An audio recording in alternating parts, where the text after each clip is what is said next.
Meus caros irmãos, estamos aqui para mais um podcast na Venerável Ordem Terceira do Carmo. Antes, a gente solicita que se inscrevam no nosso canal, apertem aí o sininho para que recebam todo o nosso conteúdo. Eu quero cumprimentar primeiro o Frei Marcelo, porque hoje nós temos um convidado especialíssimo, né, Frei? Sua bênção, Frei. Deus abençoe. Nós temos um convidado hoje mais do que especial, na verdade. Muito especial. Então se trata, meus irmãos, de Dom Adair, da Diocese de Formosa. A gente quer cumprimentar o senhor, Dom Adair, e agradecer a sua presença. É uma honra para a Ordem Terceira tê-lo aqui, viu? A alegria é minha de poder conhecer Frei Marcelo, tão cândido, tão esplendente, né? Que bonitinho. É difícil encontrar um frade assim, né?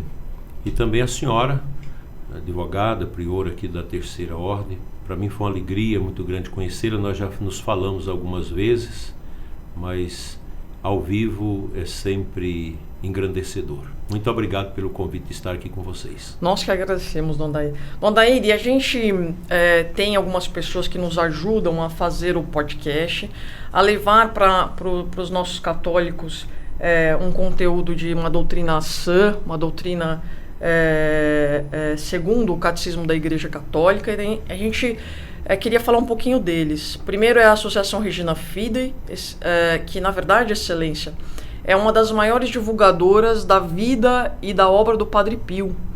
Então, essa associação ela tem muitos inscritos, e eles nos ajudam a propagar a vida dos nossos carmelitas e a ter na verdade, uma grande correspondência com a vida do Padre Pio, né? O Padre Pio era um sacerdote estigmatizado, místico, mariano, e amava a Nossa Senhora. Então, a gente sempre fala que ele era quase que um carmelita, né? Brincando, obviamente, fazendo uma alusão a toda a sua devoção à Nossa Senhora.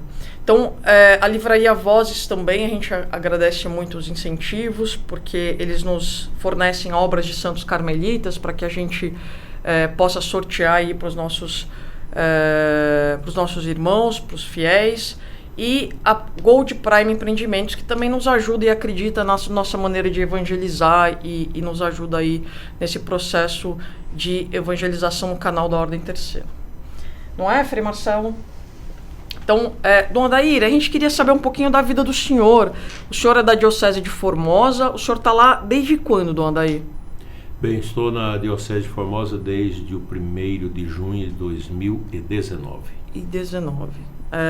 Eu sou de origem da Diocese de Uruaçu, onde eu fui ordenado bispo em 2008 para a Diocese de Rubiataba e Mozarlândia, onde fiquei 11 anos. E exatamente no dia de Nossa Senhora de Lourdes, em 2019, o núncio apostólico me ligou pedindo para assumir Formosa. E foi divulgado no dia 27 de fevereiro, né? Então é uma coincidência, hoje é dia de Nossa Senhora de Lourdes. Sim. Faz um aniversário daquele dia que eu tinha terminado de pregar um retiro para os seminaristas legionários de Cristo aqui em Itapecerica da Serra. Estava depois de Goiânia indo para Mozarlândia, onde é a sede da Diocese de Rubiataba e Mozarlândia, quando o núncio me ligou convidando para assumir a Diocese de Formosa. Que espetáculo, Dom Adair. E me fala uma coisa, Dom Adair, como começou a vocação do senhor? Como é que o senhor descobriu a vocação do senhor, enfim? Bem, a minha história é um pouco longa, né? Tem muita ligação com minha mãe. Minha mãe era devota de Nossa Senhora do Carmo, porque ela nasceu no Carmo do Paranaíba, Minas Gerais. Então a gente já nascia com o escapulário no pescoço, era aquele zelo pela devoção à Nossa Senhora. E eu recebi muito da minha mãe esse sulco da fé. A minha mãe foi muito importante na minha vida. Quando menino, sempre falava que queria ser padre. Tinha aquele desejo de ser padre. Aos 5, 6 anos eu brincava de celebrar missa. Casava meu irmão com minha prima. Brincava de celebrar aquela coisa toda que geralmente os meninos vocacionados têm. Mas quando eu completei 9 anos, minha mãe entrou num processo de câncer. Aos meus 9 anos, então ela foi consumida por um câncer durante 3 anos e praticamente eu era o maior. Quando ela morre, eu estava mais ou menos com 11 anos e meio, né? Então a morte da minha mãe não deixou de ser na minha vida um momento um pouco nebuloso. Eu era coroinha na igreja, naquele tempo muito difícil, uma pobreza muito grande no interior de Goiás. Eu confesso que como menino e por falta de orientação, embora meus avós paternos cuidavam da gente, meus padrinhos de batismo, de grande fé na simplicidade deles, mas eu criei uma certa revolta. Eu perguntava por quê. Que eu olhava meu irmão pequeno, que eu tinha que carregar, o outro do meio, nós 3 meninos pobres, meu pai na roça, no sítio, trabalhando para trazer a comida, e a gente ali morando num cômodo pequeno. E a minha mãe era muito agradável, era uma mulher extraordinária, ela que me preparou para fazer a primeira comunhão na roça. O padre deu o catecismo de São Pio X e ela me preparou durante 1 ano e meio. Eu, como menino, eu fiz minha primeira comunhão antes dos 8 anos. Que beleza. Ainda no rito antigo, da missa antiga, né? Uhum. Fui batizado também no rito antigo. E assim eu cresci. Depois, na adolescência, um pouco de vazio. Fiquei 4 anos sem ir à igreja, porque meu pai não era muito de igreja. Aí, de repente, num grupo de jovens, que eu fui chamado para ir àquele grupo de jovens, era um grupo vocacional, meu primo era vocacionado, então ele me convidou, e tinha uma menina que eu interessava muito em namorar com ela, mas era de família da alta sociedade, que estava naquele grupo, que depois também chegou aí para o convento, mas não prosperou. Então eu fui, e ali, com as músicas do Padre Zezinho, as orações, a irmã perguntou: tem alguém que decide ir para o seminário, para o convento? Eu levantei a mão, num ímpeto, parece que o Espírito Santo levantou a minha mão. Eu quero, né? Então eu fui para o seminário, e foi muito interessante no meu diaconato, depois que teve a ordenação. Eu tive um herpes zoster, coisa rara em jovem, saí do hospital sem o médico deixar para ir ordenar. Um herpes zoster no abdômen, foi muito sofrido. E depois teve um jantar. Aí uma irmã dominicana, ela me chamou num canto e falou: eu quero te falar uma coisa que eu não quis falar antes da sua ordenação. Eu acompanhei sua mãe, e ela que levava a comunhão para minha mãe nas primeiras sextas-feiras, que lá não tinha padre. O padre ia na primeira sexta-feira, rezava a missa, e a irmã levava a comunhão para os doentes e levava a comunhão para minha mãe, que não dava conta de ir à igreja por causa do câncer. Ela falou: sua mãe tinha uma gratidão muito grande a Deus pelos filhos, e ela sempre falava: se eu tivesse uma filha, eu queria que ela fosse freira, mas eu quero oferecer a Deus esse câncer para que um dos meus filhos seja padre. Misericórdia. Então eu acho, eu fico até emocionado, eu acho até que foi pela graça do sofrimento da minha mãe que hoje eu sou sacerdote. Que coisa lindíssima, Dom Adair, que coisa profunda. Por isso que a gente precisa de uma família santa, né, Dom Adair?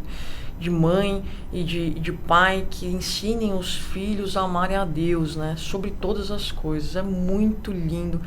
E fica mais evidente ainda o fato de Deus ter escolhido o senhor antes do ventre da sua mãe, né, Excelência? Porque é muito bonito isso, é muito profundo, né?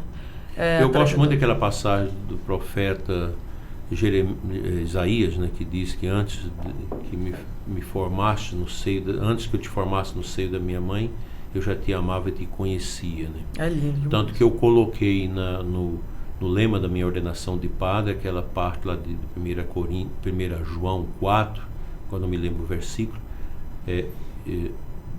eu te amei primeiro. Nossa, que Ele me amou primeiro, né? Deus nos ama primeiro. Deus já nos conhece antes que a gente passe a existir. Nossa, Excelência, muito profundo. Nossa, não tá... O Frei Marcelo também tem uma história com a mãe dele, né, Frei Marcelo? Ele já contou aqui, Excelência, sobre... Mãe dele era catequizada pela irmã Dulce, não é? Primeiro, desde criança, minha mãe tinha vontade de ser carmelita. Ah, que coisa. Porque ela morava num lugar onde tinha um mosteiro de monjas próximo, e ela conheceu e gostou. Quis ser carmelita, mas os pais dela não deixou. E aí, minha mãe saiu de Pernambuco, veio para Bahia. E cá na Bahia foi que eu vim nascer, né? E interessante que minha mãe queria ser carmelita. O nome dela é Elizabeth, que é o nome de uma santa carmelita. Nasceu no dia 9 de agosto, que é o dia de Santa Teresa Benedita da Cruz. E o filho dela se tornou carmelita. Que bonito, né? É impressionante. E foi catequizada por Irmã Doce. É impressionante como Deus desenha e a vida, né? Quando a gente se dispõe a fazer a vontade dele, né, Excelência? Uma mãe que se doa pelos filhos. Eu também, Excelência, eu tenho um filho único. Eu sempre peço a Deus, né? Principalmente na Santa Missa e na hora da consagração.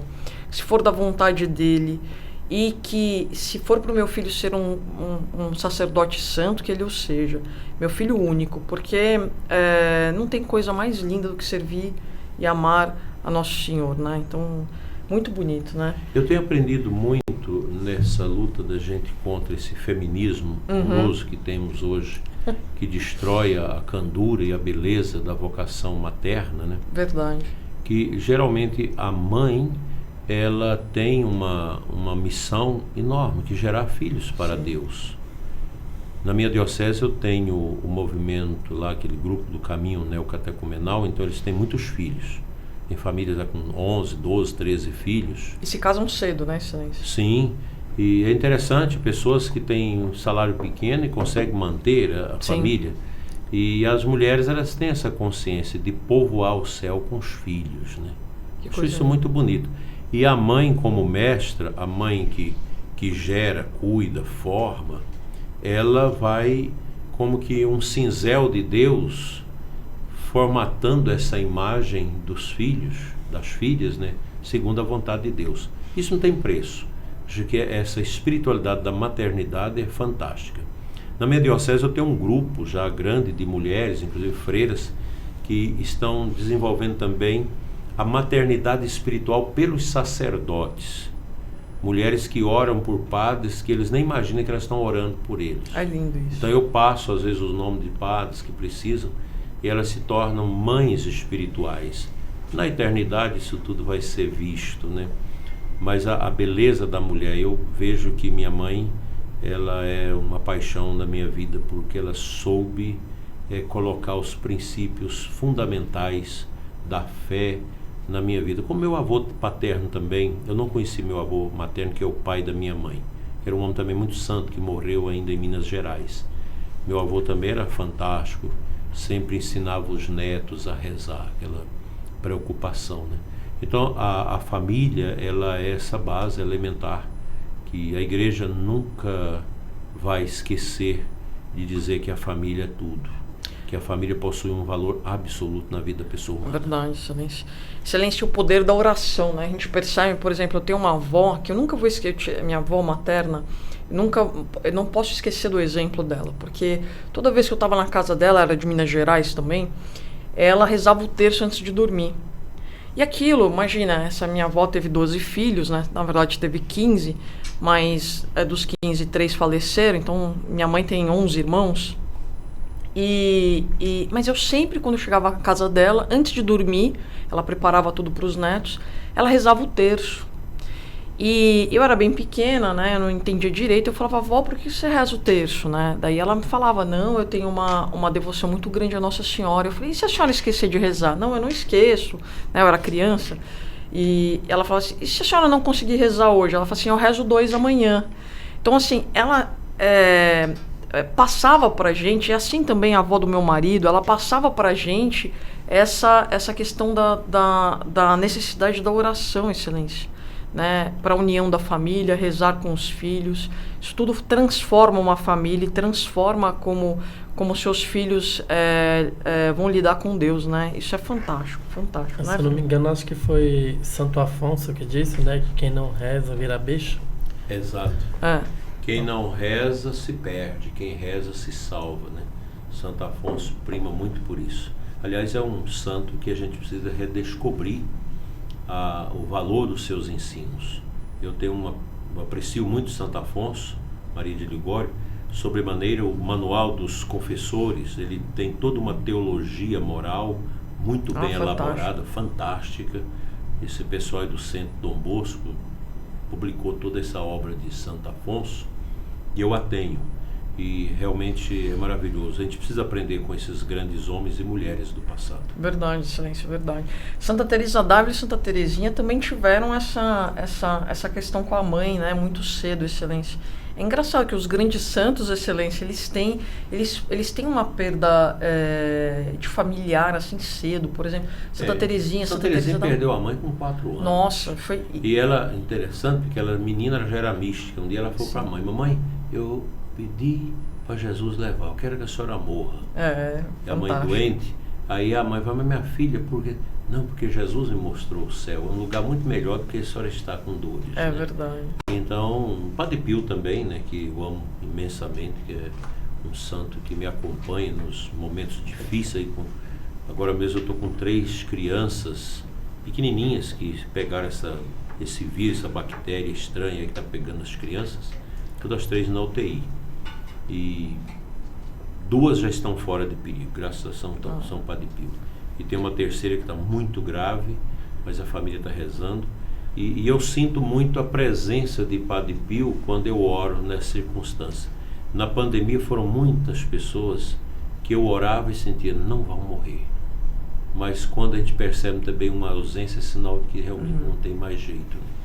Então os santos são fantásticos. São Padre Pio também tinha uma ligação muito grande com a mãe, né? Tinha. A mãe também era... Ficou muito abalado quando ela... muito abalado quando ela se foi, né? Excelência, ainda tem o Padre Pio que nos liga, viu? Porque nós somos, assim, uma ordem carmelita enlouquecida com o Padre Pio, né? O senhor sabe que a gente tem uma capela particular lá dentro da ordem, né? Que é dedicada a Santa Teresa d'Ávila e ao Padre Pio. E a gente tem uma devoção muito forte do Padre Pio. Todo mês, na Ordem Terceira, é celebrada a missa do Padre Pio, juntamente com a Associação Regina Fidei. E a gente tem uma devoção muito forte por ele, né? E, assim, eu particularmente sou enlouquecida com ele, Excelência. A gente esteve em Roma agora e o provincial dos capuchinhos permitiu que a gente entrasse dentro da cela do Padre Pio. Dentro da cela, e levou a gente lá por todos os caminhos lá dentro. Excelência. Eu dei um escândalo, perguntou pro Frei Marcelo, de tanto que eu chorava. Eu levantava o travesseiro dele e enfiava a cabeça debaixo do travesseiro dele, assim. Então, de tão enlouquecida que eu sou com ele, eu tenho uma ligação muito forte. Talvez por ele ser o único sacerdote estigmatizado, pelo fato de ele ser um grande místico, mas sobretudo pelo amor e ligação que ele tinha com a Virgem Maria, né? E para mim ele era muito factível, Excelência, sabe? Ele não era aquele santo que às vezes você olha e fala assim: meu Deus, como São Francisco, por exemplo, você fala assim, é tão santo, tão santo, tão santo, que você não consegue ver uma linha de... Não, o Padre Pio, eu via muito a humanidade, assim, né? Era uma coisa, assim, que me aproxima muito dele, assim. Então é lindíssimo. Padre Pio tem uma brutalidade santa. Exato, é isso, Excelência. É um santo bruto com a brutalidade santa. É isso. Impressionante, né? O senhor falou isso. Ele dava martelado na pessoa e sabia que a pessoa voltava. Voltava, exato. Aquele jovem foi falar mal do bispo, que ele deu um tapa, deu um tapa, né? Na cara. Mandou embora. E o menino entrou no canavial com chuva e ele ficou na porta no outro dia cedinho, sabia? Ele vai voltar. Venha, meu filho, abraçou. E o mundo sobrenatural que ele apresenta, sim, né, Excelência? Aqui, agora em 2025 eu irei a uma peregrinação a Padre Pio, não sei se é o ano que vem, acho que o ano que vem, 2024. Exatamente para rezar, agradecendo muitas graças. Ah, sim. Muitas, muitas graças. Eu tive uma tia minha que eu amava demais, que morreu com essa peste chinesa, né, horrível. Então, entubaram e eu fui visitá-la. Eu rezei e Padre Pio falou que não tinha. Ele me avisou internamente que não tinha jeito, né? Que lindo, então, e teve uma história de uma médica também muito bonita em Brasília, que a família desesperada me ligou para orar porque a médica com o 4º filho no ventre, 8º mês, pegou Covid antes das vacinas, antes dessa coisa. Meu Deus. Intubada. E eu fui diante do crucifixo, rezava Padre Pio, e Padre Pio me disse: ela não vai morrer, nem o menino. E eu tive a visão de Padre Pio na UTI, e a visão de Santa Nossa, me Bareta arrepiou. Mola, né, essa Santa Jeane Bareta Mola, pondo as mãos em cima da criança. Nossa, me arrepiou, Excelência. Então eu tive a certeza e realmente sarou a mãe e a criança sem sequelas. Nossa, o mundo sobrenatural, ele é tão real, né, Excelência? As pessoas hoje, elas só dão vazão à vida material, e elas não percebem como é real o mundo sobrenatural, né? O Padre Pio lidava com os anjos, com o anjo da guarda, e nossa, você imagina, aqui a gente está cercado dos nossos anjos, né? O senhor deve ter uns 3, né, Excelência? Eu amo meu anjo da guarda, todo dia eu rezo para ele, muitas vezes. Né? Sim. O Padre Pio também teve uma história de um médico, também já de certa idade, muito amigo, que fez o parto da minha madrasta, dos 2 irmãos da minha madrasta. É um homem bruto igual o Padre Pio, mas um homem do coração muito bom, um médico maravilhoso. Pegou Covid, quase morreu. E o filho, que é médico, eu dizia, não entube. E eu passava mensagem todo dia no celular, o filho colocava no ouvido dele, ofegado, rezando e consagrando a Padre Pio. E ele hoje é um devotíssimo de Padre Pio. Imagina. E foi curado também. Que lindo, que lindo. Foi à missa lá comigo em Formosa para agradecer.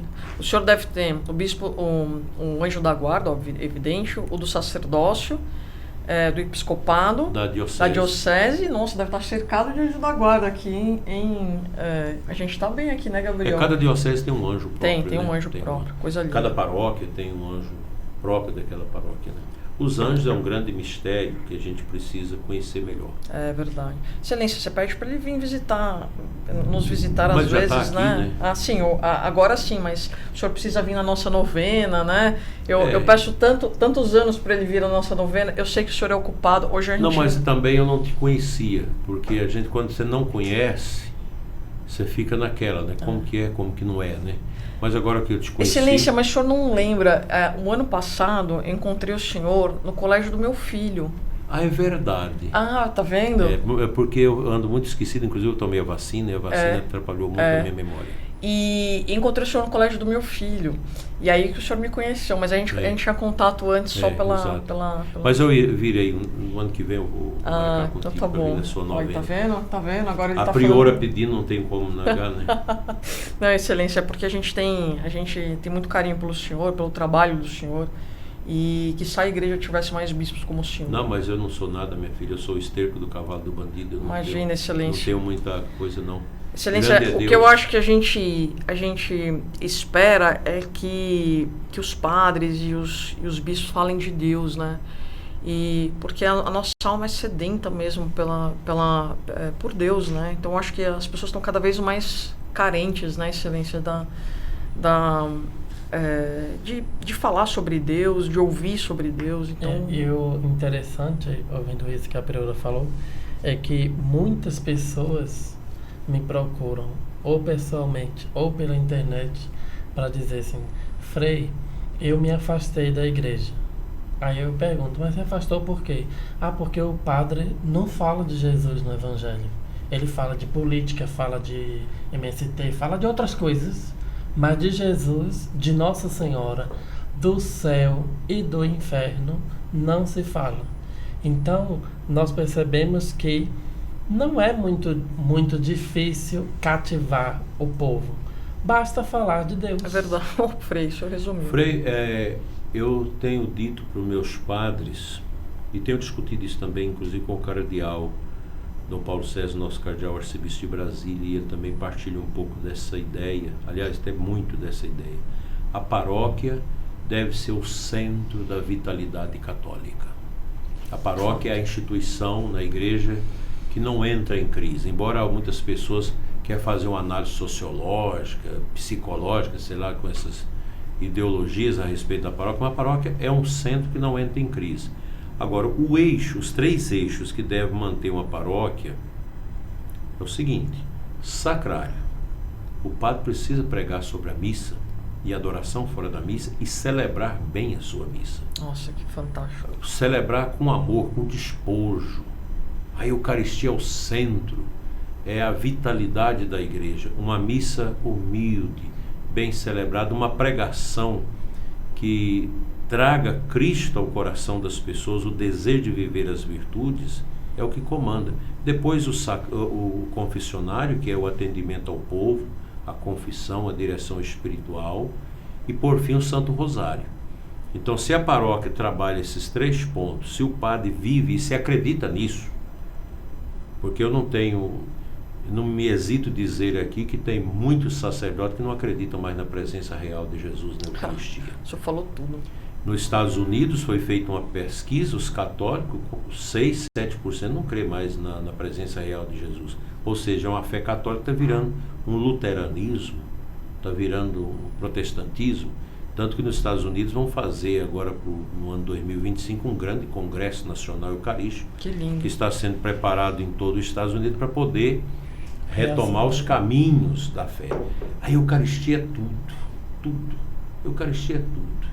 Mamãe sempre falava para mim, meu filho, as 3 brancuras, a Eucaristia, Nossa Senhora e o Papa. Nossa, As 3 brancuras, né? A gente não pode esquecer isso. Isso é a Igreja Católica. Nós não merecemos ser católicos. Não mesmo.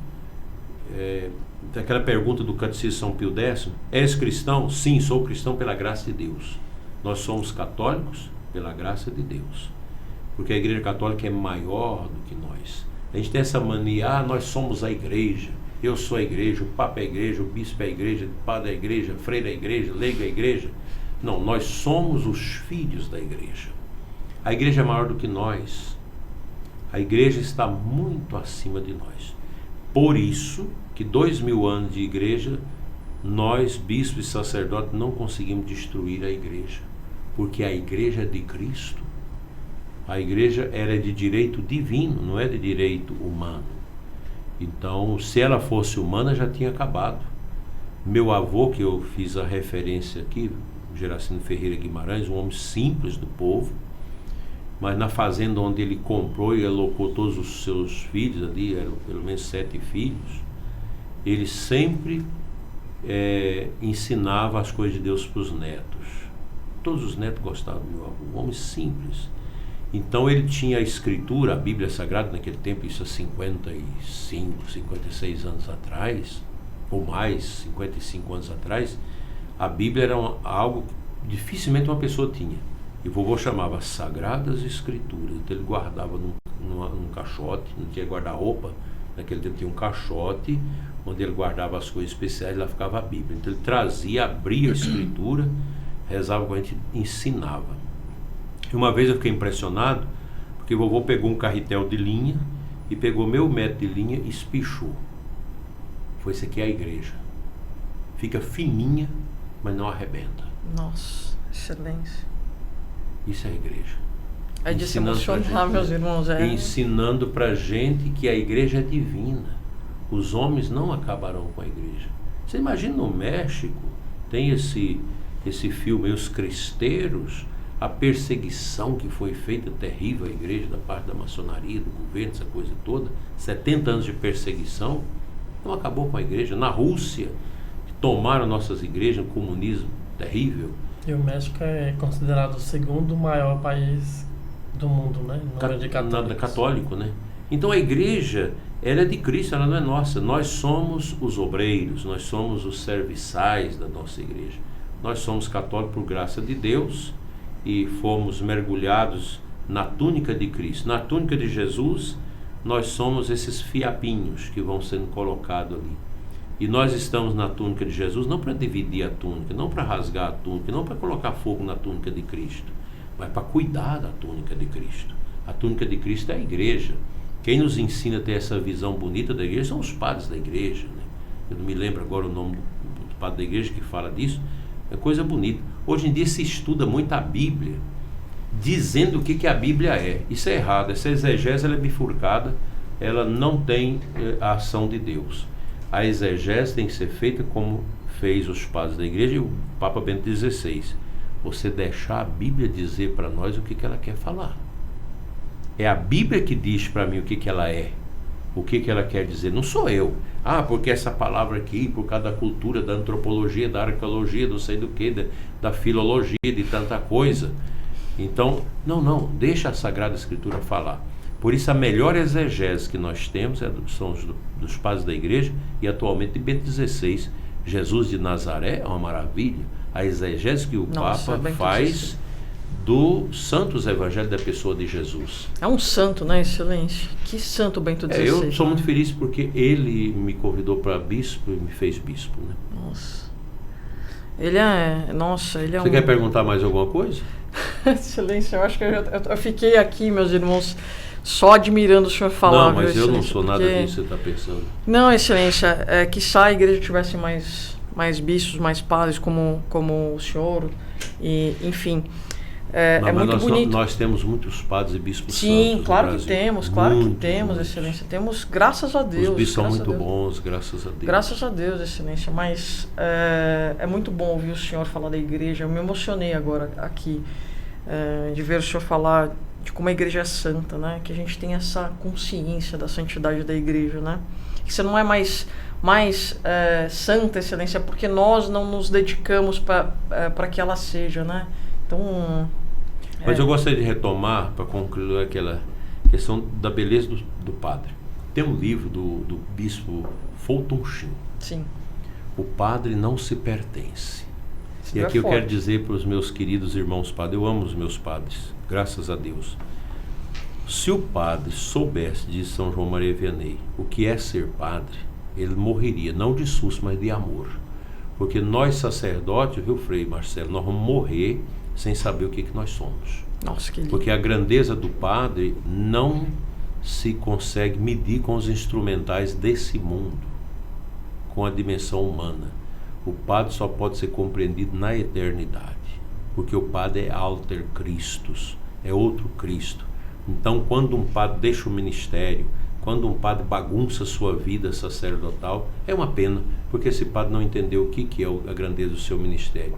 Ninguém pode fazer o que um padre faz, traçar a absolvição dos pecados numa pessoa que confessou. Trazer nosso Senhor em corpo, alma, sangue e divindade, na hóstia e no vinho, consagrados no altar pelas mãos do sacerdote. Por isso que a grande perseguição à igreja, ela atinge dois alvos principais, o padre e a Eucaristia. Esses dois alvos. Não é a Catedral da Sé que está aqui do lado. Não é a igreja aqui da Horra Terceira. Não é a Basílica do Carmo ali do lado, que vão ser detonados. É a Eucaristia e o padre. Nossa, falou tudo. A perseguição à igreja principal é matar os padres. Porque se você tira o sacerdócio, você não tem Jesus Eucarístico. Nossa. Porque só pelas mãos do sacerdote pode vir a nós o pão do céu. Por isso que no mundo de hoje, nunca o mundo precisou tanto de padres santos como em nossos dias. O padre que hoje abrir sua igreja e ficar dentro dela para atender o povo, sempre vai ter alguém buscando a santidade pelo sacerdote. Agora, ninguém pode dar aquilo que não tem. Um padre que fica levantando essas bandeiras sociais, uma teologia da libertação, agora a teologia ecofeminista, misericórdia, da libertação, isso não... Vai ler os padres da igreja, lê a Sagrada Escritura, o catecismo da igreja. Não se embrenha por ideologia. Ideologia é morte. Ideologia não traz santidade para ninguém. Nós estamos vendo a nossa igreja fenecendo por causa dessas ideologias. Há pouco tempo atrás nós éramos mais de 90% de católicos. Exato. Hoje menos de 40% de católicos no Brasil. Só 8% vão à missa. É terrível. Eu acho que o Dom Odílio já fez aqui esse estudo aqui na Arquidiocese de São Paulo. Eu também já fiz com alguns padres essa projeção na minha diocese. A cidade de Formosa tem 120 mil habitantes. Ali, não sei se a gente atinge no final de semana 10, 11 mil católicos. E não sei se as outras igrejas complementam para dar 20 mil. Nós temos 100 mil pessoas que não vai à igreja nenhuma. Isso é um campo enorme de apostolado. Exato, excelência. E nós não podemos ficar sentados nas nossas cadeiras sem ir ao encontro. Então chamou o padre para dar unção dos enfermos, vá, reza com o doente, chama o pessoal da família para rezar junto. Vai a um velório, seja de quem for. Eu lembro uma vez me chamaram para ir num velório de um traficante terrível, tinha matado muita gente e foi morto na emboscada lá, querendo matar a polícia matou. Me chamaram para ir fazer a oração lá na casa da mãe, onde estava o caixão do filho, traficante. Alguém falou, mas o senhor vai? Eu vou lá porque eu vou aproveitar o ambiente para falar de Jesus. Eu preparei uma homilia sobre Cristo. Foi bem naquela época que saiu aquela encíclica do Papa, né? Eu estava lendo essa encíclica Redemptoris Hominis, do Papa João Paulo II, sobre o Jesus Redentor dos Homens. Então eu fui e fiz a homilia.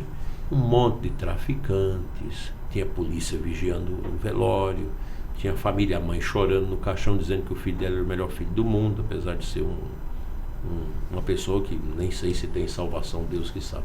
Mas eu aproveitei o momento para evangelizar e chamei todo mundo para a igreja. E vai ter a missa de 7º dia. E o pessoal foi. E eu fui complementando. Eu tenho certeza que muitos ficaram. São oportunidades. Mas você tem que falar na unção. Você tem que falar na fé. Você tem que proclamar o evangelho com coragem. Que lindo. Se você faz isso, as almas, elas recebem Jesus pelo ouvido. São Paulo fala disso. A evangelização vem pelo ouvir. Ouvir ou não ouvir? Uma criança judaica, ela cresce escutando aquele grande dogma judaico, que está lá em Deuteronômio, agora não me lembro se é capítulo 6 ou se é 26, não me lembro. Sobre a palavra, né? Shema Israel, escuta Israel, teu Deus vai falar. Então, escuta. Todo mundo está aí com os ouvidos entupidos com as coisas do mundo, com nova ordem, com comunismo, com tudo que não presta, com sensualismo, com relativismo, com essas misérias, com ideologia. E nós precisamos destampar o cirume do pecado que está no ouvido das pessoas para jogar lá dentro o anúncio de Jesus Redentor, que vai chegar no coração e transformar a pessoa. Porque redenção significa redimir, no latim. Significa você comprar o escravo de volta. Então todos nós somos escravos nas mãos do demônio. Então Nosso Senhor veio, nos salvou pelo sacrifício do Calvário, e a igreja é a porta-voz dessa verdade, para trazer de volta, para comprar de volta os escravos que caíram nas mãos de um senhor obscuro que é o demônio. Redenção é isso, redimir, trazer o escravo de volta, comprar de volta o escravo. Então a igreja continua na terra, nesse mundo, a missão de Jesus. E nós precisamos anunciar oportuna e inoportunamente. E uma pessoa que vai à missa, ela tem direito de escutar uma homilia que fala das verdades eternas. Nossa, que coisa linda, Excelência. Não tenho nem muito palavras. Excelência, eu queria agradecer ao senhor demais de ter vindo aqui, de ter falado de Deus pra gente. Eu ficaria aqui horas ouvindo, eu acho que também os nossos irmãos também ficariam. Renovar o nosso convite de venha sempre à casa do senhor, sempre que o senhor quiser vir a hora terceira, sempre que o senhor quiser vir a São Paulo, assim, a casa do senhor, não é mesmo, Frei Marcelo? Sinta sempre à vontade. Obrigado, Frei. Nós já nos conhecíamos ou não? Não, eu conheci o senhor só pela internet. Eu já vi alguns padres, parece muito com o senhor. Esse rosto suave, essa careca bonita, né? Mas foi muito bom conhecê-lo. Levo o meu abraço aos seus confrades e vamos trabalhar pelas vocações. Vamos trazer de volta as almas a Deus. Sim. E a Hora Terceira tem um trabalho maravilhoso. Excelência, a gente... E a sua paixão por Deus, minha filha, como advogada, como uma mulher estudada, boa esposa, boa mãe, isso é fantástico. Excelência, a gente faz mais que obrigação, né? Levar Jesus às pessoas, né?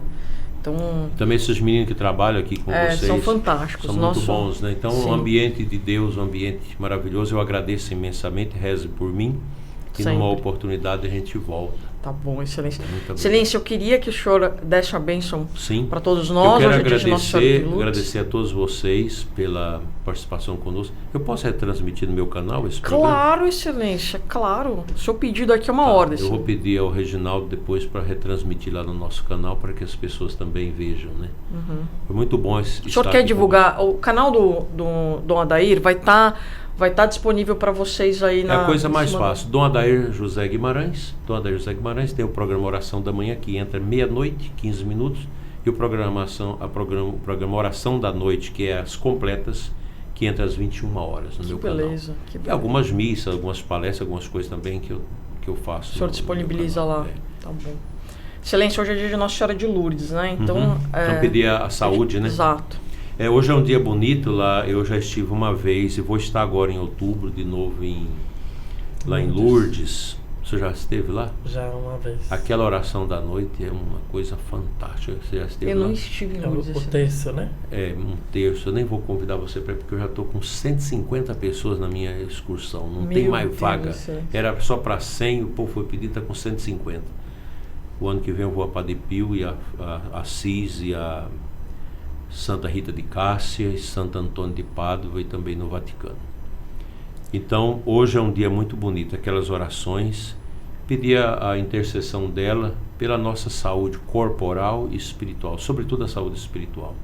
Senhor nosso Deus e Pai, pela intercessão da bem-aventurada Virgem Maria, a Senhora de Lourdes, que venha sobre todos os nossos internautas que nos acompanham, a bênção da saúde do corpo e da alma, que todos sejam livres das intempéries desta vida, que todos tenham fé, amor e ardorosa devoção aos teus mistérios. Santifica e abençoa a todos, em nome do Pai, do Filho e do Espírito Santo. Amém. Muito obrigado, louvado seja nosso Senhor Jesus Cristo. Para sempre seja louvado. louvado. Tchau, meus irmãos, até o próximo.